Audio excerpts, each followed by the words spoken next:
Akuntansi keuangan dan akuntansi manajemen.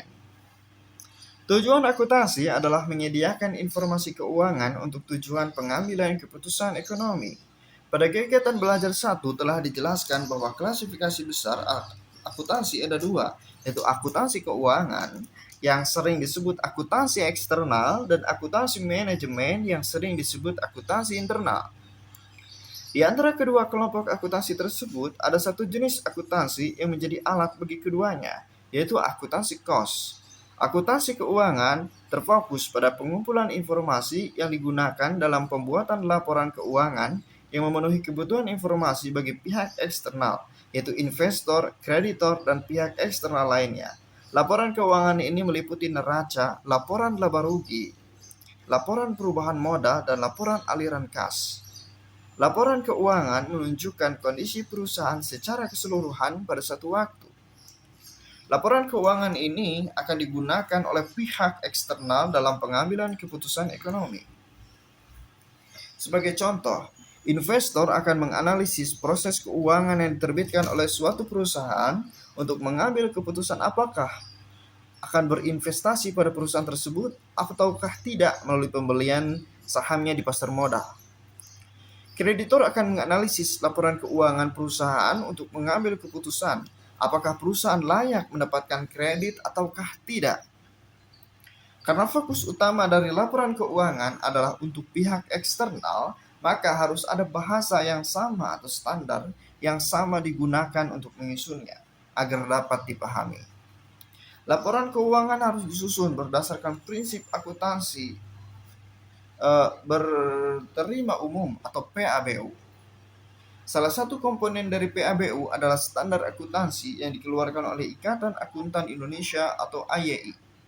Saat ini terdapat 4 pilar standar akuntansi keuangan, yaitu standar akuntansi keuangan umum atau SAK umum, standar akuntansi keuangan syariah atau SAK syariah, dan standar akuntansi keuangan entitas tanpa akuntabilitas publik atau SAK ETAP, dan standar akuntansi keuangan sektor publik atau SAK-SP. Di lain pihak, akuntansi manajemen berhubungan dengan penyajian informasi yang ditujukan kepada pihak internal organisasi atau manajemen agar dapat menjalankan fungsi manajerial. Setiap organisasi tentu memiliki karakteristik yang berbeda, baik dilihat dari bidang usaha, tujuan, gaya manajerial, ukuran, maupun dilihat dari kepemilikannya. Mengingat tugas utama akuntansi manajemen adalah untuk menyediakan informasi bagi pihak internal, maka proses akuntansi manajemen sangat berbeda dibandingkan dengan proses akuntansi keuangan. Tidak ada aturan yang baku yang berlaku untuk akuntansi manajemen pada berbagai jenis usaha. Akuntansi manajemen dapat diterapkan secara fleksibel sesuai dengan kebutuhan manajemen.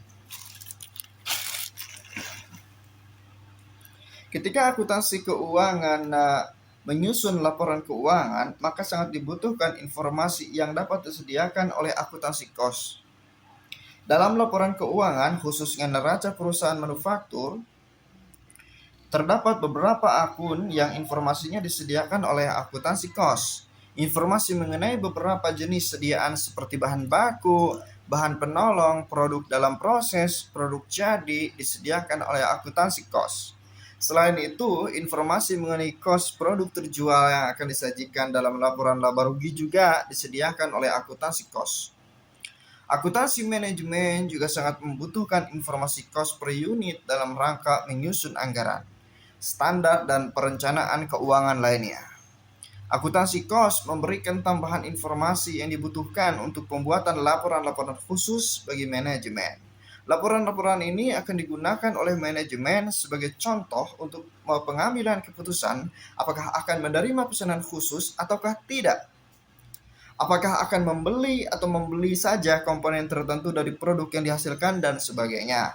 Hubungan antara akuntansi keuangan, akuntansi manajemen, dan akuntansi kos dapat dilihat pada gambar 2 berikut ini. Akuntansi keuangan, akuntansi kos, kemudian akuntansi manajemen. Perbandingan antara akuntansi keuangan dan akuntansi manajemen dapat dilihat dari sisi pengguna. periode pelaporan, isi fungsi, dimensi waktu, pengauditan, akurasi sifat, dan jenis informasi, serta lingkup laporan.